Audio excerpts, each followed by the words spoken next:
Tengo una peculiaridad, estimo, entre todos los senadores que estamos hoy presentes para discutir esta ley, es que a mí ya me tocó debatirla y discutirla en la Cámara de Diputados. Así que ya tuve una posición ahí, voy a reiterar un poco esa posición, o mejor dicho, los motivos de esa posición, que es la abstención. Nosotros queremos construir una sociedad moderna y de iguales, ni moderna para pocos, ni de iguales en el subdesarrollo, es decir, que queremos tener una sociedad que sea próspera y equitativa. Y el único camino que se ha demostrado a lo largo de todo este tiempo, en todos lados del mundo, para lograr ese cometido es tener un Estado moderno y que no solo busque la prosperidad, sino que defienda al más débil. Y la verdad es que no puedo menos que coincidir que hay un montón de prácticas, y acá ya se ha dicho lo suficiente, que evidencian conductas que son anticompetitivas, de abuso de posición dominante, discriminatorias. Pero lo que no necesitamos son leyes que celebremos el día de la sanción pensando que van a resolver el problema y después demostrar la falta de vocación en aplicar las leyes existentes que podrían resolver el problema o inclusive las nuevas leyes que sancionemos. Ya existió en la Argentina una ley de defensa de competencia que era la 25.156 del año 1999. En ocasión o al mismo tiempo en que el exsecretario de Comercio en 2014 proponía una ley de abastecimiento, nuestro espacio venía trabajando en una modernización de la ley de defensa de la competencia. De hecho, la ley 27442 es una ley de mi autoría, la ley de defensa de la competencia, que cuando fui como embajador a los Estados Unidos y perdió estado parlamentario, representaron Elisa Carrió y Mario Negri. Con una salvedad que mi ley era todavía un poco más dura, porque en los casos de colusión o en los casos de cartel, de cartelización, la pena última era prisión. Y hasta había existido una figura de clemencia, que es la que tienen las leyes más modernas, para aquellos que primero denuncian el cartel al que pertenecen. Esa parte se perdió. Esa ley la trabajamos con, en mi opinión, mi humilde opinión, la persona que más sabe de defensa de la competencia en la Argentina y su equipo, que es Diego Petrecola. Diego Petrecola fue presidente de la Comisión de Defensa de la Competencia en el gobierno del doctor de la Rúa y trabajó en distintos lugares del mundo en defensa de la competencia y es siempre consultado. De hecho, hace rato que no usamos la Ley de Defensa de la Competencia, pero las únicas sanciones significativas son las que hizo Diego Petrecola como presidente de la Comisión de Defensa de la Competencia. 109 millones de dólares de multa YPF confirmada por la Corte Suprema de Justicia de la Nación por abuso de posición dominante con el GLP. 300 millones de pesos en su momento al cartel del cemento en la Argentina. De hecho, hasta allanó el hotel donde se reunían para concertar los precios del cemento. 70 millones de pesos por colusión en el mercado del oxígeno líquido. Desde esa fecha para acá, teniendo no solo la ley anterior, sino a partir del año 2016, una ley nueva, no hubo ninguna sanción a ninguna posición dominante. El artículo 3 de la ley de la que estamos hablando, podría contemplar cualquiera de las cosas que hoy estamos tratando de resolver. De hecho, hasta podría imponer multas por un equivalente máximo de 80 millones de dólares a aquellos que tienen abuso de posición dominante, a aquellos que discriminan, a aquellos que imponen condiciones distintas a sus proveedores. No se ha usado.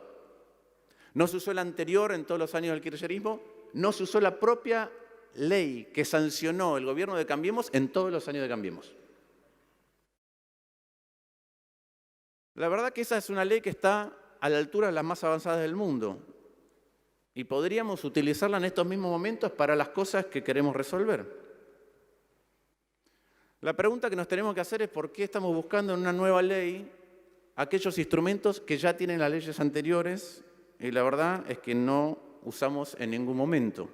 Y creo que parte de eso dijo el senador Luenzo cuando dijo que tenemos un Estado que es incapaz de intervenir. A veces es incapaz de intervenir y a veces no tiene voluntad de intervenir. Con el instrumento nuevo no hubo voluntad de intervenir. Con el instrumento anterior hubo una fusión que fue Cablevisión y Multicanal que se aprobó a pesar de que la ley establecía un control previo. ¿Y eso no es concentración? Sí, tenemos realmente mercados concentrados en muchos ámbitos. Pero además, entre otras cosas que no se hizo ni con la ley del 99 ni con la ley del 2016, fue conformar un tribunal de defensa de la competencia independiente. No quiere el poder político en general tener un órgano independiente que pueda mirar los mercados y establecer investigaciones, multas, etc. No se hizo con la ley anterior, durante los 12 años de kirchnerismo, no se hizo con la ley nueva durante el gobierno de Cambiemos. Con leyes de este tipo, países afines a nosotros, comunes, con problemas similares, Colombia, Chile o Nueva Zelanda, Australia, bajaron el 30% el precio de algunos productos esenciales. En la Unión Europea se sancionó a gigantes como Microsoft o como Apple. Hay países que tienen códigos de buenas prácticas similares a los que estamos tratando de incorporar hoy en día a través de esta ley. Ahora, ¿cómo es el derrotero de esos códigos de buenas prácticas? En general, el organismo que está a cargo de defensa de la competencia inicia una investigación recontra exhaustiva de aquellas cosas, las detecta, las expone y después sanciona un código de buenas prácticas y si las empresas no se atienen al código, las sanciona con lo que tiene defensa de la competencia como herramientas para castigar conductas anticompetitivas. Ejemplos de países que tienen este tipo de códigos de buenas prácticas, el Reino Unido, Australia, inclusive Chile. Pero ese es el camino riguroso de construir un Estado moderno y que se ocupe de los más débiles para poder tener una sociedad que sea moderna y de iguales. A mí me tocó profesionalmente vivir en varios lugares, distintos lugares del mundo, y siempre me sorprendió que Argentina es uno de los países donde los productores reciben muy poco por lo que producen y sin embargo los consumidores en relación al salario que ganan pagan unos precios astronómicos en el supermercado. Una de las relaciones más caras del mundo. Podemos tener hipótesis de por qué eso es, ¿no? Podemos decir, bueno, el senador Burrich decía los impuestos, sin ningún tipo de duda, eso es uno, no solo por la carga impositiva, sino por el tipo de impuestos, ingresos brutos se van sumando en cascadas, entre otras cosas. Otro que no exploramos son los grandes hipermercados, en general están en lugares con alto valor inmobiliario y nos cargan el costo del lugar en donde compraron o alquilan a los consumidores. Otro es el costo logístico, donde tenemos un problema, donde perdimos infraestructura, otro elemento, y el transporte por camión es costoso y además no queremos establecer mecanismos de competencia en la representación gremial. La pérdida de infraestructura a través del tiempo y por último la concentración. Ahora déjenme decir un par de cosas sobre la concentración. Primero, la concentración sube desde hace mucho en la Argentina y subió mucho durante el kirchnerismo y subió también durante el gobierno de Cambiemos. ¿Por qué? Porque cuando un país es volátil y tiene condiciones financieras altamente modificables y caras, los que están protegidos siempre son los más grandes, tienen más espaldas. Y los más chicos son los que más rápido caen. Y cuando alguien además quiere hacer acuerdos de precios y lo que hace es sentarse con los grandes productores y los favorece, como hacía ese secretario de Comercio, más aumenta la concentración. Además, la concentración, para ahuyentar o para no alimentar faltas expectativas, la concentración no genera inflación. La concentración genera precios más altos, pero no que aumenten los precios sistemáticamente. Para graficarlo más fácilmente, si tenemos 1000 productores que producen 1000 unidades cada uno, tenemos un mercado de 1 millón de unidades. El día que uno de esos productores quiera subir el precio, basta con que los demás produzcan 1 unidad más cada uno para desplazar lo que produce él. Basta que suban 1 por 1000 lo que producen para desplazar a aquel que quiso subir el precio. En cambio, cuando tenemos un productor que produce 990.000 unidades y 10 que producen 1000, y el que produce 990.000 unidades quiere poner un precio más alto, lo puede poner porque nadie lo puede reemplazar. Y ese es el problema. Ahora, eso explica por qué una sociedad tiene precios estructuralmente más altos, o es uno de los factores, pero no porque se genera inflación.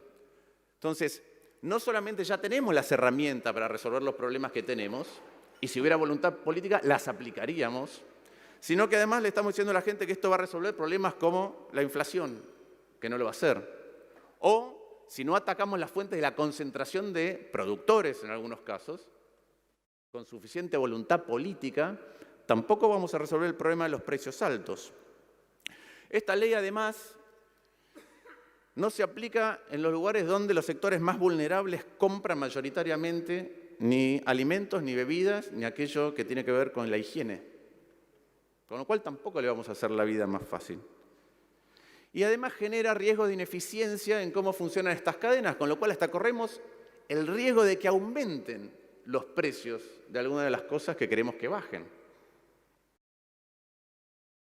Entonces, coincido con que tenemos problemas.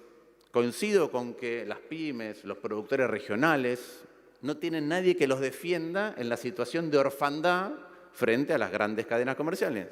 Ahora, eso ocurre porque los instrumentos que tenemos a disposición no los usamos ni con la seriedad, ni con la rigurosidad, ni con la voluntad con los que lo deberíamos usar.